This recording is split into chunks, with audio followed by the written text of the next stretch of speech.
I've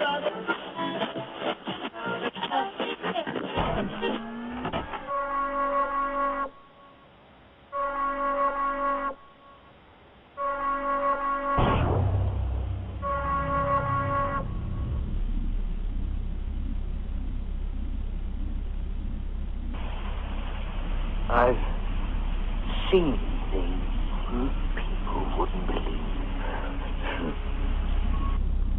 Yeah, I've just seen God.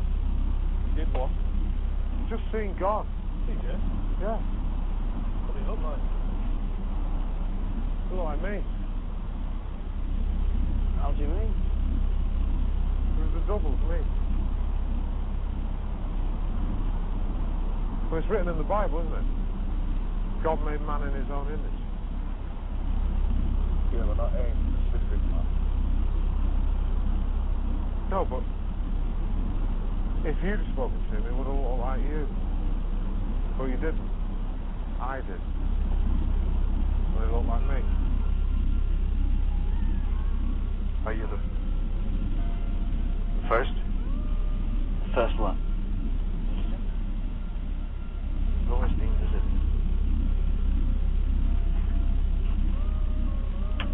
My own planet, we found evidence of visitors. Must have seen them here. No, I don't think so. Well, I've seen them. I've seen their footsteps in their places. I've seen those things. We've all seen them. That's for theorists. I'm a scientist. I'm not. But I know all things begin and end in eternity.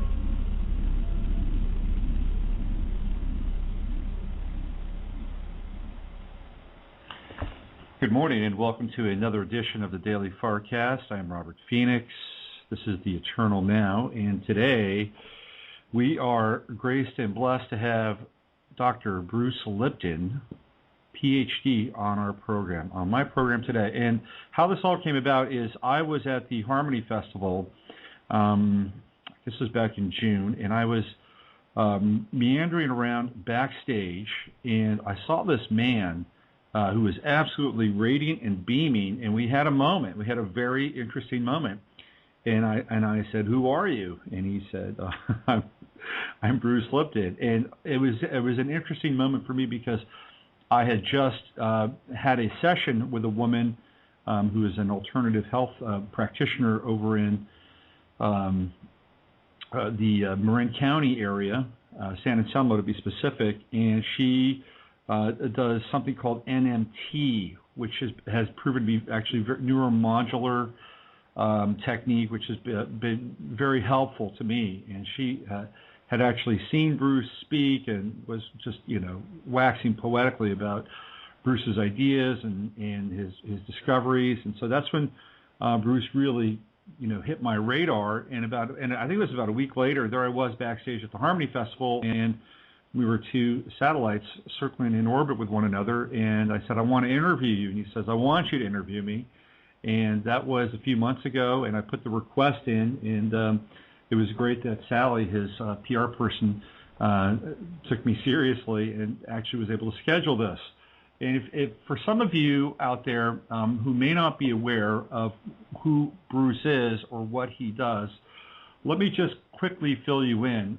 In the field of new science and new medicine and energetic medicine and quantum healing, whatever it is that we want to call this really wonderful vista of the mind-body connection that we are all embarking on right now, our friend Bruce has been at the forefront, and he has really gone to the edge and is continuing to go beyond the edge to understand this wonderful connection that we have with our bodies and how we can ultimately become healthier in terms of not just our bodies, but our emotions and our spirituality, our sacred connection to our body, by understanding that there is no separation between who we are as spiritual beings and who we are as physical beings. And this is a radical breakthrough in terms of our evolution as humans on this planet. And as I mentioned, Bruce is at the forefront of this. And we're going to get into his history a little bit, and we're going to talk about how he got to where he is. Some of you are quite familiar with his story, which is as interesting as the work itself. He's also the author of a number of books: Healing the Heart of the World, Spontaneous Evolution, the Biology of Belief, and a whole DVD and video series which goes into what he talks about in the books, but with also some very interesting graphical and animated illustrations and interpretations. So without further ado, let us bring on Dr. Bruce Lipton and say hello to him. Good morning, Hello. Bruce. Hi. Good morning. Thank you for this opportunity. I so appreciate it because we're going through a radical upheaval on this planet, and you know that old phrase, knowledge is power. And we've had such a dearth of knowledge about self that we haven't had self-empowerment. And the new science that's coming out is really about who we really are and how powerful we are in controlling our lives. So the new knowledge of self is the new knowledge of self-empowerment that is necessary for this time. I would completely agree with you, and this is kind of an interesting tangent to kind of step off on. I mean, we look around, and let's look at the socio-political climate in our country and throughout most of the world. You have places like Greece and France where these new austerity programs are being brought into place. The retirement age in France is being pushed out. They're talking about that here. There's record unemployment. So one of the things that is taking place for a lot of people is that the environment now is determining their emotions. They're looking at their situation and they're saying, this is looking bleak. We don't have any leadership. And as a result of this, no doubt it has an impact on their health as well. So one of my first questions to you today, Bruce, is how does your material and what you are uncovering on a day-to-day basis help us with the encroaching intensity of the socio-political environment that seems to be like a vice grip that's bearing down on us? Well, it's a very important question because obviously there is a vice grip coming down, and then if you look at it from close up, it's just like we're so involved and so engaged that we just look at the next thing and the next thing. And what was real interesting for me was that we are going through a biological process. We're going through an evolutionary change that the good news, bad news. The bad news is civilization as we know it is about to end. And the good news is civilization as we know it is about to end. And the reason why this is so important is a very simple point. Science has already concluded very clearly, it's not a question anymore, it's a fact, that we are facing what is called the sixth mass extinction of life on this planet. 5 times in the history of this planet, life essentially got wiped out and started all over again. The previous 5 mass extinctions, though, were associated with things like comets or asteroids hitting the planet, destroying the environment, and wiping out life, and then it starts all over. The 6th one is the one we're in. And science has recognized we're losing species of organisms faster than ever seen before, and that there's the web of life is being torn apart a bit here. And the relevance about that is that it's the extinction. It's not just the other species. It's human extinction is on the line as well. I mean, it's almost like science fiction when they tell us as a fact that within 35 years there will be no fish in the ocean. It's like that's almost unimaginable to be on the planet Earth with all these oceans and the fish gone because we destroyed the ecology and undermined the fabric of life there. And so, but that's just the step leading to the extinction of humans. So basically it says science has recognized that the cause of the extinction that we're facing right now is human behavior. It says the way we treat the planet, the way we treat each other is so self-destructive that it's now gotten to the level because of our technology to actually be affecting the environment to such a degree that human extinction is now not just a realistic possibility, but is a destiny if we don't change. And so what we're seeing is a coming apart of civilization, and it's a necessary coming apart because the institutions that we have are propagating beliefs and ideas about life and relationships and the environment that are actually not sustainable and don't support our lives. So the institutions that we have are actually responsible for the belief systems that are leading to this issue. I love it because Albert Einstein had a wonderful quote, and he said, you can't solve the problems with the same thinking that created the problems. So what does that mean? It says, well, the things we were teaching in science, the way we were understanding the nature of politics and global community, these belief systems that are shaping our behavior are actually undermining our survival. So then you look at the world and you go, oh my God, this thing is crashing. The economy's falling apart, political upheaval, academia is failing, science, the health profession is in a serious failure. I mean, we spend the most money that's ever been spent on health, and we have one of the sickest populations in the world, which means no matter how much money you throw at it, money is not the cure.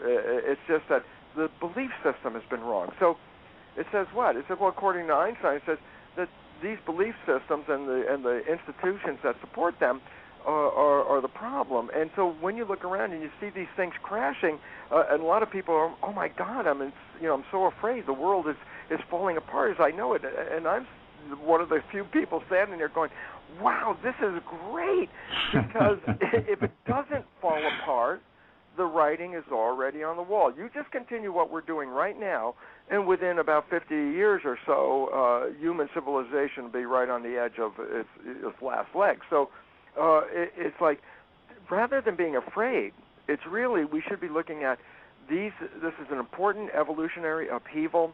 New thinking has to come in. New ways of relating to each other have to come in. The old institutions, academia, government, economy, science as we know it, religion, these institutions are actually the problem. So the falling apart is actually the resolution. So my point for people is to look at this and go, no, don't be afraid, because it's the fear that is causing the biggest problem. And that's where, Robert, where we get into an understanding of, well, what does the fear do to human biology? And it's like, well, that is the whole undermining of the system. And so we must step out of the fear and regain our power back. Yeah, I would completely agree with that. One of the things that, as you were speaking, that the first thing I picked up on is this whole idea of the extinction of humanity. And one of the things that really dawned on me this past summer was that if you look at typical sort of New Age thinking, right? One of the main underpinnings of New Age thinking is ascension. Like, I want to leave, or we're going to go to the next level, right? And there's this deification of extraterrestrials in New Age thinking, which is alien, right, out of the body. And all of this is moving us away towards really embracing our humanity and our humanness. And so when you said that to me, it really kicked in for me back in the summer. It's like, you know what? I like being a human. I don't necessarily want to ascend. It's not important to me. And I'm not really into this whole idea that an alien is going to come around and make my life better for me. I enjoy being a human. And I think that what we're seeing is our humanity is being degraded. And as our humanity becomes degraded, I think that the extinction of the human is a fait accompli on some level if you continue to go through that progression. Am I correct in this assumption, Bruce? I would say that, and it's funny because when I started all my tangent off into this new area, whatever you want to call it, New Edge science is what I like to call it, New Edge. Basically, I was a conventional professor in a medical school. I was teaching that a human body is a biochemical robot controlled by genes, and that your health is created and in large part determined by your heredity, and that you were more or less a victim inside your own body. And I never believed in spirit. I was just into the mechanical nature of the universe. And it was funny because I learned all about this new awareness from the cells I was working on. The cells were revealing a truth that was completely antagonistic to what I was teaching doctors in medical school about how life worked. And it blew my mind because it was like I wasn't seeking an understanding of spirituality, but it was almost thrust upon me by studying the cells. And this is where it really comes down to this whole understanding that I was teaching in conventional medical school about this biochemical robot turns out to be totally false. The mind is actually a real entity in quantum mechanics, and it is attached to the body more or less. That the mind is not just with the body, but it overrides the body's function. The mind controls the genes, and there I was teaching in medical school. Genetic determinism, the belief that the genes you got at the moment of conception in some way predetermine the rest of your life, the characteristic physiological, behavioral, emotional traits, or that you just step into this body and now you're stuck with these things. That's what I was teaching, and that belief in genetic determinism, which is a belief that is still taught in conventional school, which is called genetic control, which literally just says control by genes. When we teach that, you have to step back and say, what does this really imply to the human? And it sort of says, well, you're a victim. You're a victim. You didn't pick the genes as far as we know. You can't change the genes if you don't like them, and the genes apparently control your fate. So it's like you got caught in this body and you say, oh, my God, there's cancer running in my family, Alzheimer's, diabetes, obesity, whatever these things are, and we immediately say, oh, my gosh, my fate is already determined by these things, and now I'm going to expect to have the cancer, or I'm going to die at 57 like my father died, and we bought that. Mm-hmm. When you buy that, you've just been disempowered. Yeah, and, I agree totally. Yeah, go ahead, Robert. Well, for me, it kicks in this piece around Holly Robinson Peete and Jenny McCarthy challenging the assumptions around autism and having autistic children and saying, no, this is really not a death sentence, and we're going to address this in completely different ways. And Holly Robinson Peete has been on the forefront of, working with not only her child but other children with chelation therapy and oxygen therapy, and having remarkable results. And I think a lot of that stemmed from the fact that she altered her belief about what her son's condition was. And absolutely. While you're bringing this up, because I just saw it very recently and I was blown away by it. It's a movie called Temple Grandin. That's the name of a woman who was she was an autistic child, and she's a professor at Colorado State University and has patents and all kinds of fabulous engineering designs that she provided. And it's a wonderful story because it reveals that her autism was not ultimately a limiting factor at all. It's just that it was her mother's persistence to go against the conventional belief system. The conventional, medical system said, you just put your daughter into an institution. That's the only thing you can do. And she said, I'm not buying that.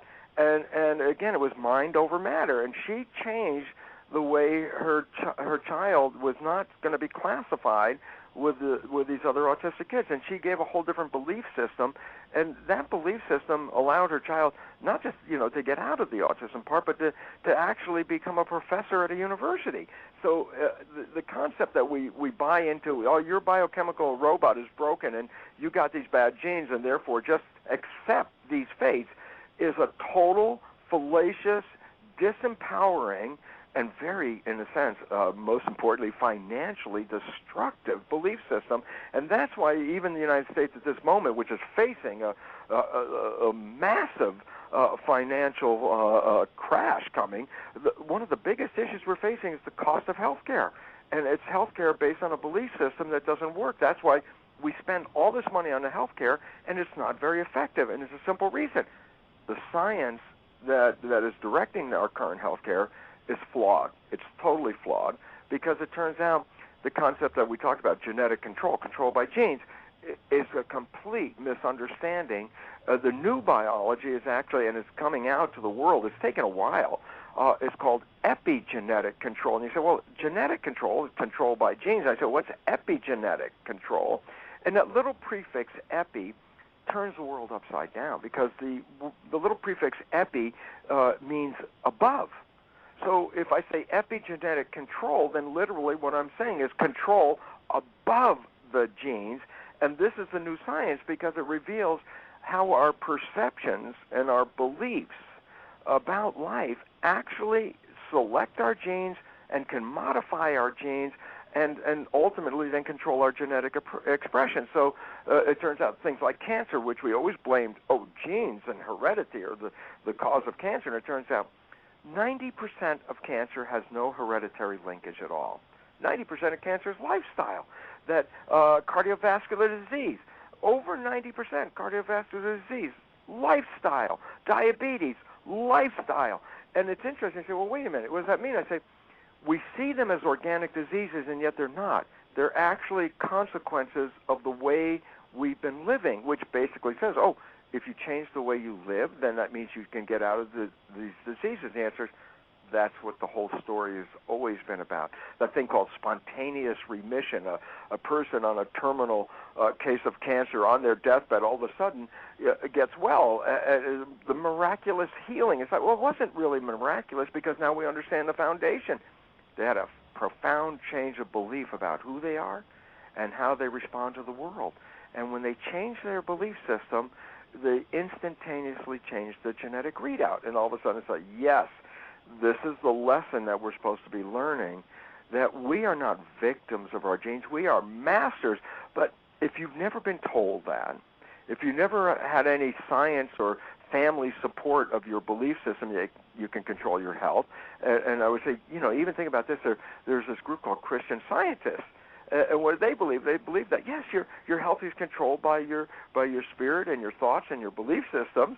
And everybody poo-pooed this whole idea all these years, and it turns out they were absolutely correct, in fact. Mm-hmm. And why is this important? Because until we get the new knowledge about how it works and we're victims of the old belief system, it's sort of like medicine looks at your body like a physical vehicle. This is your body, your vehicle that carries you around on this planet. And when there's something wrong with the biology, they say, the vehicle is the problem. That you got something that was organically wrong with your vehicle, and that's why you have illness. And the reason is they left out something called the mind. They put that into a range, they called that metaphysics, and they took it out of the real realm of physics and biology. And once quantum mechanics came in about 80 or more years ago, the physicists reinstalled the mind as primary in our world, but medicine has left the mind out of the picture, right, even up to the current moment. And yet, we now know that it's all based on your attitudes and your beliefs, which change the chemistry of your body, which in turn, that change in chemistry is what changes and controls your genetics. As you change your belief system, you change your biology. Well, if you knew that and were instructed about this, then it would say, my God, if I change my thinking, I could be healthy. And the answer is, yeah, it's simple as that. Yeah. One of the things that strikes me when you refer to this is that I think a lot of people would be more willing to address this and change their belief system. But the challenge, and I know that you as a professional, as a medical professional, probably experience this more than anybody, is peer pressure. It's like there are groups of people who are unwittingly, like the policeman in the brain, right? The policeman in the mind, that say, you can't do this.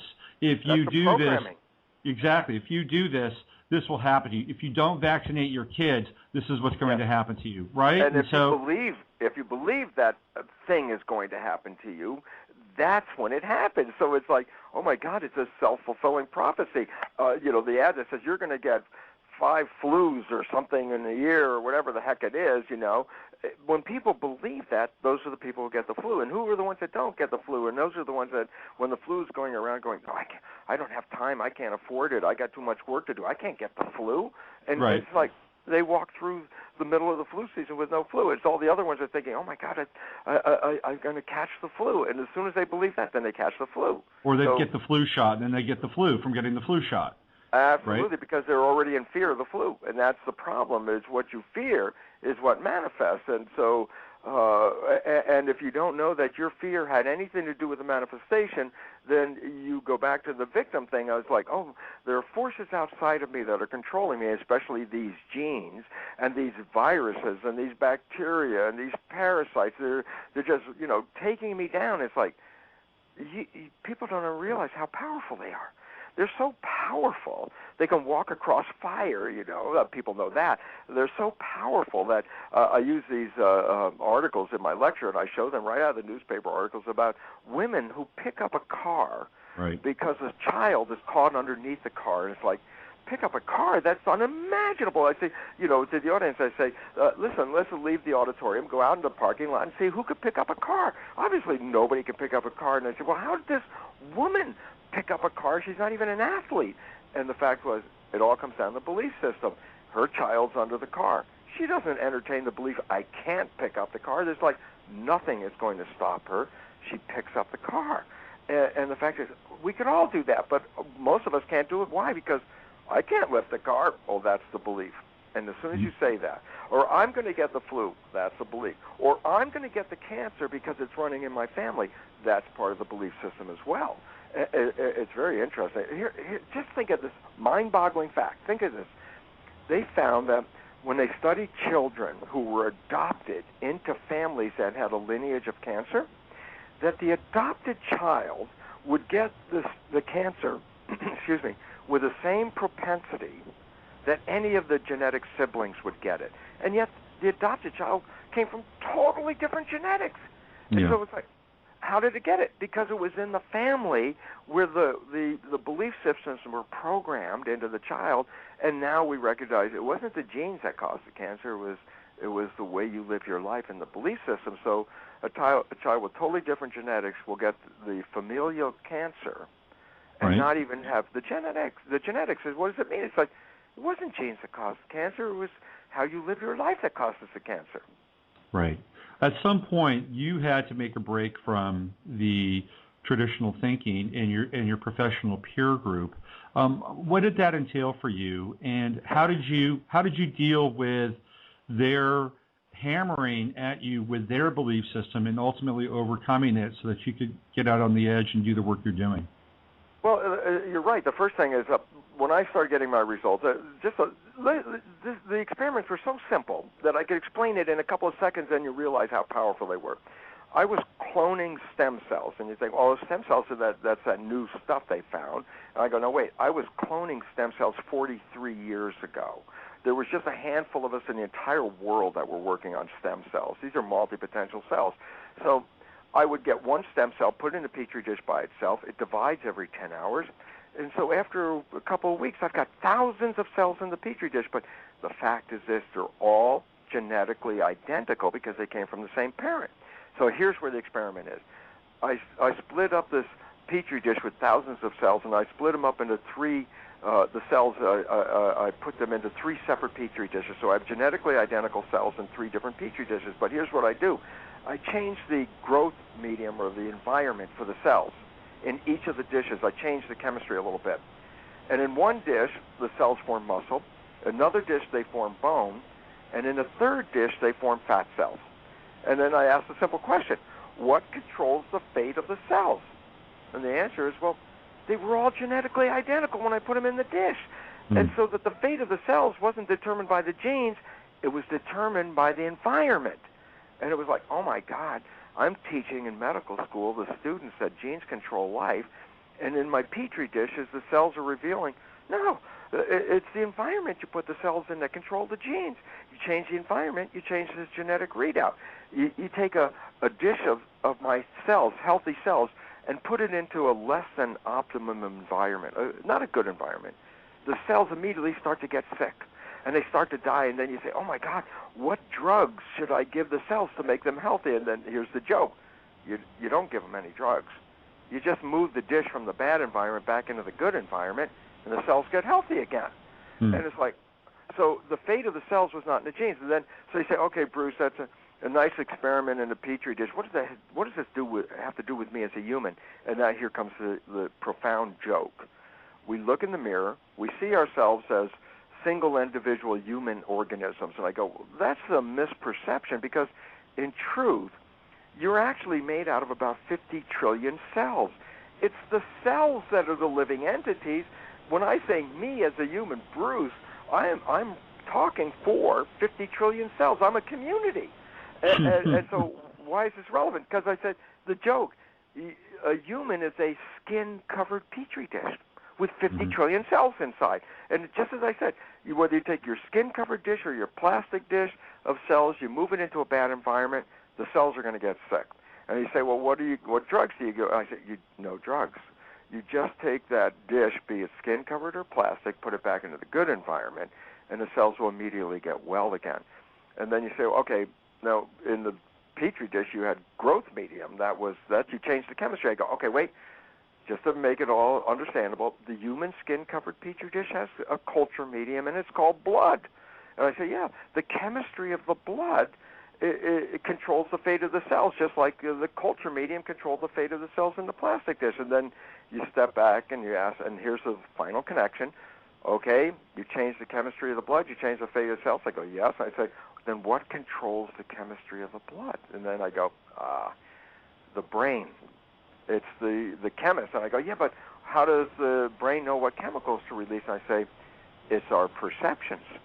When you open your eyes and you see someone you love, the brain chemistry releases these beautiful chemicals called dopamine and serotonin and growth hormone, factors that give us health. That's why when you fall in love, you feel like you're on top of the world. You're the healthiest you've ever been. Why? When you're in full love, the perception of love releases chemistry that gives you health and maintains the body and takes care of you, and that's why you're so healthy when you're in love.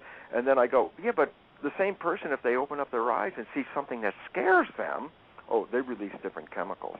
Once they start to see something that scares them, the brain releases stress hormones and inflammatory chemicals for control of the immune system. And I say, oh my goodness, when those chemicals are in the blood, they actually stop the growth and maintenance of the body, because those chemicals get us ready for running or fight or flight, the adrenal hormones that we talk about. I said, well, those chemicals divert the energy from growth and maintenance into running away or fighting. Well, that changes the fate of the cell. So it says, when you open your eyes and see the world, your perception of what you see is related to the chemistry that's released by the brain. So your perceptions are turned into chemistry, which changes the growth medium, which controls the genetics. And all of a sudden it's like, yep, that's called the mind-body connection. And it's real, it's physical, and it says as you perceive the world, you create a chemistry that matches your perceptions. So now all of a sudden, Robert, we talk about, so what is the world telling us? Be afraid. Be afraid of everything. Be living in fear. And I say, oh my God, it's those fear chemicals that actually shut down the growth and maintenance of the body. That's why when you're stressed, you get sick. It's not that you're frail and vulnerable. When you're stressed, the chemistry in your growth medium called blood is actually repressing the immune system, because you want to conserve energy to run away from that lion. And so you shut down these systems that protect you and keep you healthy as you allocate energy to get ready for fight or flight, as we talk about it. And so it says, well, wait, then if I change my perception from fear to love, I get healthy. And I go, exactly what it's all about. Exactly what it's all about.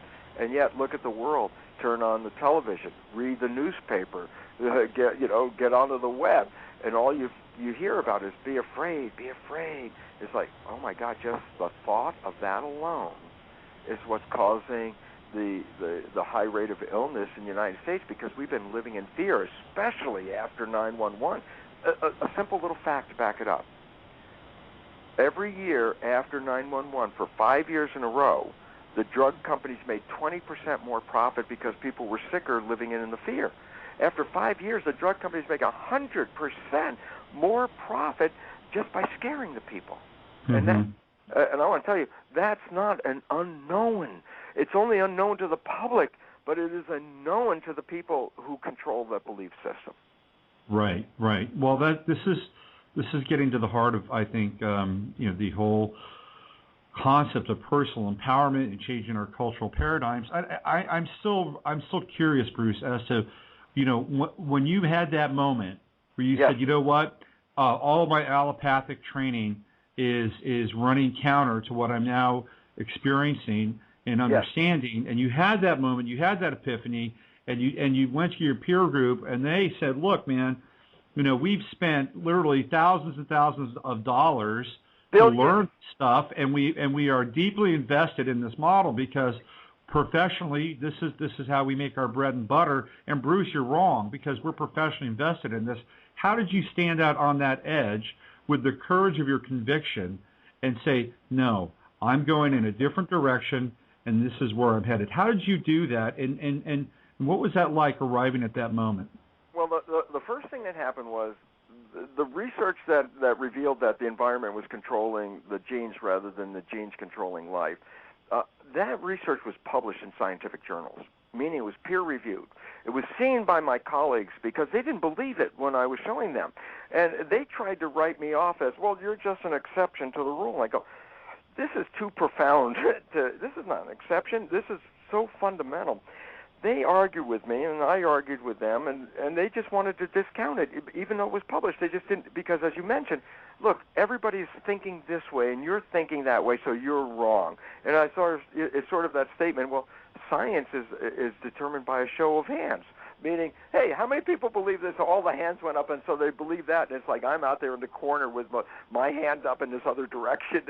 And there was a point where I realized, look, they're not being scientific, because you can't dismiss my science. It was published, it was peer-reviewed, it was repeated, and therefore you have to accept it. They wanted to marginalize it, not count it, and I started to argue, and then at one point I said, I can't do this anymore. I had tenure. I had a job for life, and I looked at it, I said, I can't be in this, because I know we are teaching the wrong information to medical students. And this was back in 1979, 1980, and I said, I can't do this. I walked out of the university. I left. I just said, hey, thanks for the great job, but I'd rather go tell the people, because it's the people that need this information. I don't care what the scientists think. And it's interesting, because when I first started out of the system and I started lecturing on what I'm talking about, most of the scientists around said, well, you're crazy. You're weird. That's not real. And here's the joke. Today, scientists come to my lecture, if they do, and a few have, they essentially at the end of the lecture they go, Bruce, what are you saying that's new? And it's like, wow. In 1980, I was a total weirdo, crazy man. Now it's like I'm boring them with stuff that they know, because the science in the last 10 years has now turned around. But here's the difference. There's a thing called science, and there's a thing called corporations. And, well, science is looking at the understanding of how mechanics work. Corporations direct that information to their benefit. And the pharmaceutical industry sells drugs, chemistry. So their whole idea of the body is it's a chemical machine, and that their function is to give you new chemistry to adjust your mechanism. The new science, unfortunately, says it's not the chemistry, it's the brain that controls this. So if you change your thoughts and your belief system, you don't have to change the chemistry. The body will automatically do that. But since you can't sell thoughts, you can't sell energy, the pharmaceutical industry has totally ignored this new science, because it undermines their business plan. Absolutely. And since the pharmaceutical industry actually sponsors the media, all you have to do is turn on television, see that every intermission is a drug being advertised. They are manipulating the media to sell drugs, when the absolute new science says you create the drugs with your mind. If you change your mind, you change the chemistry, and that's what controls who you are. So rather than empowering people, the corporations are maintaining a disempowering move, because as long as you feel that you are a victim, then you will spend your money to buy their so-called magic drugs, which in the end, here's a number that's, in the United States alone, 300,000 people die every year from taking prescription drugs. You get a few thousand people that die from taking illegal drugs, and we have a war on drugs. And here, just a few thousand people. Here, 300,000 people die from taking legal drugs, and that's called the cost of doing medicine. And it's like, my God, we should have a war in the pharmaceutical industry. They're killing hundreds of times more people than illegal drugs are killing. Right. How many times have you watched TV and all of a sudden you see somebody from one of these law firms come on and say, if you were a victim of taking Vioxx, please, get in touch with us, and we'll help you get millions of dollars because you took a drug that wasn't tested properly and was foisted upon you. Let me just add to that while you got it there, because this is a very interesting fact. Let me tell you how the drug company works, and this I know from people right in the industry. Okay, they'll test a drug, and they'll find what they call side effects, okay?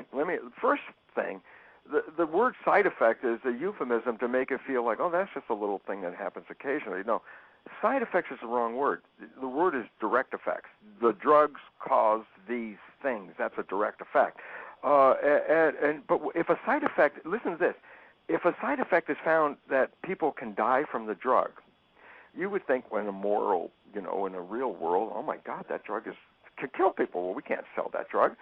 But now let's get into the real world, the corporate world. Here's what they do. They do a calculation, and the calculation is if you can sell enough drugs to make a profit great enough that you could pay the lawsuits that will come from people dying from the drug, then they will market the drug because they're going to make a profit, even though they know that people are going to die from it. And that's why those law people, they know that the companies are doing it, so if they can get a good case going, then they'll sue the drug companies because they already know the drug companies already factored in how much money they're going to spend for the law case. So it's like this vicious circle that encourages a drug company to sell a drug that they know is lethal because of the profit. Wow. That makes complete and total horrific sense. Yeah. One of the things I wanted to kind of get into a little bit with you while we have some time is what you're talking about in sort of the edge that you're at. It converges with a lot of other edges. It converges with the free energy edge. It converges with a lot of other I wouldn't call them technologies per se, but advances in our consciousness and in our awareness that bring us to this precipice of really complete and total freedom, whether it's free energy or whether it's free body energy or those types of access to spirit, which is unlimited. What I see happening, and you can see this obviously in your field as well, are systems of control. And the medical industry obviously is one system of control, but we have other systems of control like the petroleum industry and socio-political institutions.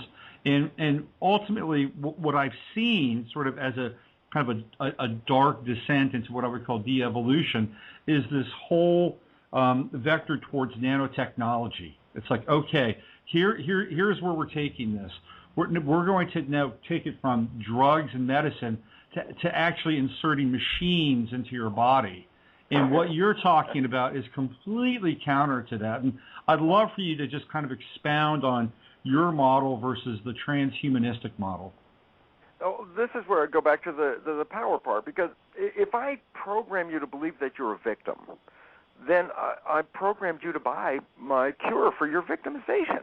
And so all the things that we learn as children are disempowering kinds of belief systems. Well, you can't cure yourself, and you can't do these kind of things. You're just a human. And it turns out, my God, humans are so miraculous and so powerful, but I can take the most powerful machine in the world, and if I program it to be an idiot, then you get the most powerful computer in the world. The computer is fabulous. It's the programming that can determine whether this computer is going to be useful or destructive. And the idea about the human is this: we are already powerful.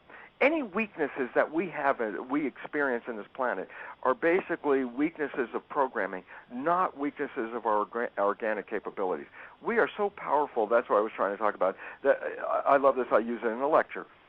People down south work themselves up into a religious ecstasy. These Baptist fundamentalists, and they testify that God protects them. They say, well, how do you testify that? And they say, well, I'm going to handle these copperheads and these rattlesnakes, these very poisonous snakes. Snake handlers. And they say, God protects me while I handle these snakes. And even if they get bitten by the snakes, they don't have any real problem with it. But the one that I really like, which I show in the lectures, is it's even in a science paper, that some of them, to testify that God protects them, which is a belief system, drink strychnine in toxic doses. And in that belief saying, look, God will protect me and I will drink this poison. And they drink the poison and nothing goes wrong. They don't have any harmful effect. And you go, well, how'd that happen? Belief system. And basically, if you can drink strychnine then what are you worried about eating that Twinkie for? There's like that, everybody's all concerned about, because we see ourselves as feral and vulnerable. That's a program. And if I can have you believe you're feral and vulnerable, then I sell you what you think you need. And here's the idea. You're so powerful that nothing that we can create in the laboratory can give you any more power than you already naturally have. All you have to do is understand the programming that you have been disempowered. And then you think, wow, now that I understand the nature of this thing called epigenetics, where the mind controls the biology, and then you understand, well, then your belief system controls your genes, that's where the fact comes from. And you go, wow, that's new science. And I go, well, the science is new. Listen to this. The Jesuits, 500 years, have said, you give me a child until it's 6 or 7, and it will belong to the church for the rest of its life. Or another way of saying it, they say, give me a child, and I will show you the man. What they were saying and what they knew for 500 years was, if I can program your first 6 years, I control the rest of your life. And so it's like, okay, so you mean if I could give your belief systems in the first 6 years of disempowering belief systems, then for the rest of your life you'll be disempowered? And the answer is absolutely, until you change the belief system. And then I think, Robert, the biggest issue is now the disconnect. And the disconnect is this. People say, oh, just change my belief system. Oh, think some positive thoughts. And it turns out that doesn't work. Yeah, right. And if I could just do this, because to me this is like the linchpin of where the disempowerment comes from. Yes, the mind controls the body, but then you go, but there's two minds. There's the conscious mind, the one that connected to your identity, your spirit. That's you, that mind, that creative mind. The conscious mind is indeed the creative mind. The conscious mind can project into the future, review the past. You could be sitting right there right now and disconnect from the moment and go into your head and solve a problem. So basically what I'm saying, the conscious mind is you. The conscious mind is creative. The conscious mind can have the positive thinking. And then I go, and the other mind, though, is called the subconscious mind, which means below consciousness. I go, yeah, now here's the interesting thing. The subconscious mind is the habit mind. It's the thing that we learn from experiences, and then you don't have to relearn it out of efficiency. A lot of people think the subconscious mind is the place of evil. It's like, no. Subconscious mind is just like a computer. You can program it. You program it with evil, then it becomes evil. You program it with good, it becomes good. So don't blame the subconscious mind. But here's the point.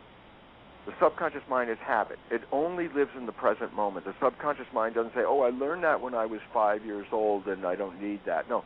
If you learned it at 5 years old, to the subconscious mind, you just learned it today. It's there, present time. And it doesn't have the opposite. The subconscious mind doesn't go into the future or the past. It's always in the present moment. So relevant. It turns out that our conscious mind is always flitting around, thinking about the future, thinking about the past. Well, that means if the conscious mind's not paying attention, then the conscious mind's not running the show, because the only one that's at the present moment is the subconscious mind. So fact, and here's the fact. Neuroscientists have now revealed that we only operate our life about 5% of the time with a conscious mind, and that our lives are 95% of the time controlled by the subconscious habits. Well, that's the stuff that was programmed in the first 6 years of our lives. Right. And so whatever beliefs we got in the first 6 years, that's running our life 95% of the time. You say, well, what about my positive thinking? I go, oh. No, the positive thinking is the conscious mind. That only works 5% of the time. So it basically says, well, then positive thinking is not very effective. It's like, no, not unless the subconscious mind has the same thought. Positive thinking is useless. Reading a self-help book, I go, well, nice. That educates the conscious mind, but it doesn't change the subconscious mind. That's why you can read all these books, and it says, yeah, look, this is how you can have a good life, and you read the book, and you have the same stupid life you had before you read the book. And I go, okay, how about psychoanalysis? And you go in there and you cry your eyes out while you go back and review your life and find out consciously your mom did this, your dad did that, your friends did this, and that's why your life is the way it is. And I go, well, now that your conscious mind is totally aware of all the reasons why your life sucks, does your life change? And the answer is no. And the reason is conscious mind is aware, but the subconscious mind's a habit mind. It didn't learn from reading the book, going to the lecture, going through the psychoanalysis. So it says this is the big disconnect, because in our conscious mind we have all our wishes and our desires, the things that we want to do. And it turns out then we struggle through life and we say, geez, I wanted to be successful, I wanted to be healthy, I wanted to have a great relationship, and I go, conscious mind, 5%. I go, yeah, but it's the subconscious mind, the invisible subconscious, that controls the show, and you don't see it. And so when I give a lecture, I go to people and I say, in the lecture, I say, look, go back in your history. I'm sure at some time in the past, you had a friend that you were very close with, you knew your friend's behavior, and you happen to know your friend's parent, and you saw that sometimes your friend had the same behavior as their parent. So, you casually say something like, hey, Bill, you're just like your dad.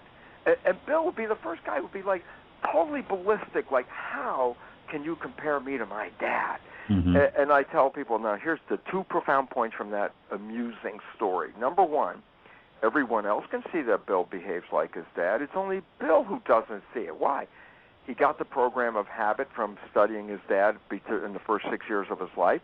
He plays it subconsciously, so when he's doing his dad's behavior, he's not conscious of it. That's why he doesn't see it. So profound point number 1 is everybody else can see that Bill is behaving like his dad. Only Bill can't see it. And then profound point number 2, and this is the killer, we are all Bill. Every one of us. Every one of us has been programmed, and every one of us plays programs we don't see. Now, why is that a problem? Well, if your subconscious programs, and this is what psychiatrists reveal, are basically disempowering and self-limiting or self-sabotaging programs, then when you are self-sabotaging yourself or disempowering yourself, you don't even see it. And so why is that relevant?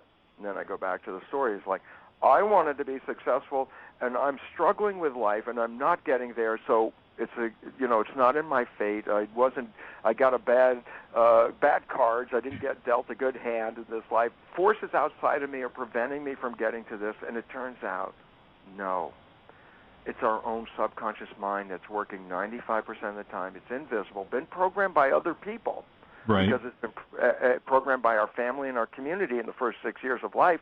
These programs weren't ours. They were downloaded by observing the family and community. So relevance is you're only running your life 5% of the time where you want to go, and 95% of the time you're operating on these programs that other people put in there. And when you're operating from them, you don't see them. So therefore, you don't even see you're shooting yourself in your own foot. And therefore, then we all sit back and go, oh, my God, I'm a victim. I really wanted to be successful, and I made this effort, and it didn't work. And then we blame the outside forces because we didn't know. We didn't see it. It was our own programming, and it was the programming that other people put in there. So we're not living our lives. We're living the lives of the program. That's why the Jesuits would say, you give me that child for 6 years, and I'll put those programs in there. And guess what? I don't care where that child wants to go. They'll always belong to the church because they'll still be operating from the subconscious beliefs no matter how much they have other wishes and desires, because that's conscious mind. And so it's like, oh, my God, if the Jesuits knew that for 500 years, you think a fact like that, if I can program your first 6 years, I can control your life, you think that fact has slipped through the cracks in the last 500 years? No. That's the most powerful information ever. Why? Because the people in control then do the programming. That's right. And they program us to be victims. And then we look at the world and say, I can't get out of the victim. It's like, no, you didn't see it was your programming that did that. Right, right. Wow, radical stuff and really on the threshold of personal accountability and liberty. Unfortunately, we only have a few minutes left. This hour has just blurred by. I want to ask you, though, one question, which is, for yourself, what do you do on a daily basis to disentangle your programming from unconscious consensual reality? I found out there are many different ways and processes of rewriting the subconscious program. And people say, well, how do I know what's in my subconscious? It got programmed when I was 6. And then here's the joke. You don't have to go backwards. Your subconscious is running the show 95% of the time. That means your life is a printout of your subconscious programs. Simple point. The things that work for you because in your subconscious, those programs are there to support you. The things you struggle with are inevitably the expression of disempowering programs in your subconscious mind. So you don't have to go backwards. What you have to do is look at where the struggles are in your life and say, I want to write a program that is the opposite of that program, and then put it into my subconscious mind. When you learn how to do that, then you can erase and rewrite the programs that have been limiting and sabotaging you, so that you are unconsciously creating behaviors that support what you really want. And the fact that's so interesting about that is I now live on a planet that I think is heaven. And I say that because once I started to learn that I could rewrite the program and start to put programs in there that encourage my health, my harmony, my social, community and happiness. Once I started doing that, I walk around and I look at all these other people living in fear, and I'm out there going, "Wow, this is so great to be here." Because once you rewrite the program, you become the master of your life, and not the victim of the social programming that has created the dire problems that we are facing right now. So if people go to my website, brucelipton.com, I have resources in there that talk about new ways of changing the subconscious program, because if you do that, then you write the programs that you want, and then you live that life, and that's as real as it is. It's programmable. You put in a better program, you will have immediately a better life. So you've got a pretty extensive multimedia series. If there was one or two of the DVDs that you'd recommend to people for this, which ones would you say here, this is a great place to start? The Biology of Belief Lite, L-I-T-E, because it's a very brief one, an hour and 15 minutes, and it covers the modern science, and it covers how the programming occurred and the nature that you are a manifestation of your program. Change your program to something more powerful, and then you become powerful. You can become healthy. You can live heaven on earth if you eliminate the programs of self-sabotage and disempowerment that all of us got. Great stuff. Well, Bruce, I really am thrilled that the universe brought our atoms together for that brief moment in time backstage at Harmony, and you were kind enough to come on the program today and share some of your thoughts with us. And is there anything else Robert, you want to share? I want to thank you, because the whole idea is knowledge is power, and you're providing a platform to offer people new insights, new knowledge, new wisdom. And that's our evolution. Our evolution is to get out of the old program. And so you're an evolutionary, and I was so happy to meet you backstage, because I saw that in you, and so appreciate what you're doing for all of us. Amen. Well, great stuff. Well, thank you so much again, Bruce, and have a wonderful day. And we're looking forward to more insights and discoveries that come from your new experiences out there on the edge. Thank you so much, Robert, and best to all of you people out there. And realize that we can change this when you're ready to change the knowledge. Thank you. All right. Sure. There we go, Dr. Bruce Lipton. 58 minutes of wonderful insights into the biology of the human experience. Great stuff. And I really, again, want to thank him and his publicist for helping him get to my show. And this will be archived and downloadable, and you'll be able to listen to it. I wish we had more time and could have gotten some questions in, but it's just a plethora of information. I'll be back tomorrow. I may have a guest. I'm going to try to get Ari Oakland on and talk about his new program, which is the Song Story Project. So until then, you know the drill. Use your head to discern what's real and your heart to stay open to what's possible. And I'm going to go out with a track that I did about a year and a half ago. It's called Unbridling Helix, which is the process of disentangling ourselves from our DNA on some level. Here we go. So we'll see you tomorrow. Take care. Bye-bye.